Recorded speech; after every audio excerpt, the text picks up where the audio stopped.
According to information reaching at my table, this woman in a fupi share na this video, afaya bụ prophetess Ebere. This woman nwere ministry n'Owerri, Imo State. According to information I na-enweta, some months ago, ka this woman kpọrọ some of her church member si ka jee mountain jee kpee ekpere, ka jee n'ime ọfịa jee kpee ekpere, jee seek for God's favor, and that prayer lasts for just 3 days. Mgbe abazi that mountain ka jee kpee ekpere, jee seek for God's favor, instead of inweta God's favor, ha ruzie ebe a nweta favor from unknown men. Ndị unknown men wee kidnap all this woman na-afụ ebe with some of her church members. Kidnap ha ncha niile etu ha si wee ba ime ọfịa iji mee ekpere.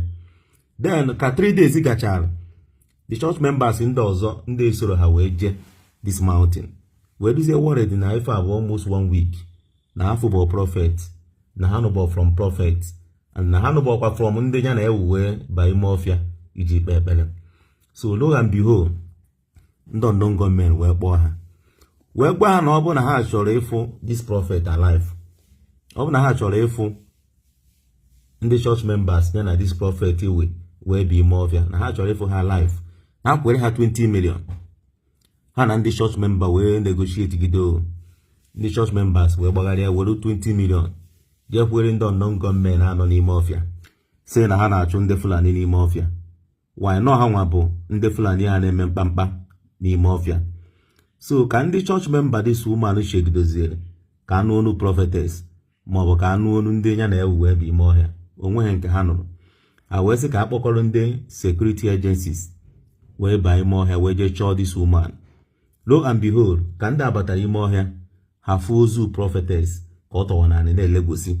Mana as I'm talking to you ruo now, na ha fụ ozu other people ya na ewe, other church members ya na this prophet wee bi ime ọfịa ikpe ekpere.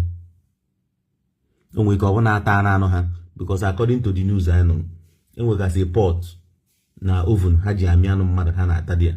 Ọ bụ na this woman ngụwa na-asọpọt ihe ọjọọ, ngụwa na-asọpọt arụrụ a na ndị a na-alụ n'ala Igbo, ọ bụ na this prophetess bụ nwanne gị nwaanyị and n'ọnya bụ the breadwinner of your family, anapụ unu 20 million mechaa gbuo the woman, how will you feel? Ya continue na support this evil na-eme n'ala Igbo. Ya continue na support this evil na-eme n'ala Igbo, because na ndị niile a na-egbu abụrụ nwanne gị, they are not related to you, ọ gbasahụ gị, ma because niile benefit na that rubbish a na-eme, ị na support ihe ọjọọ.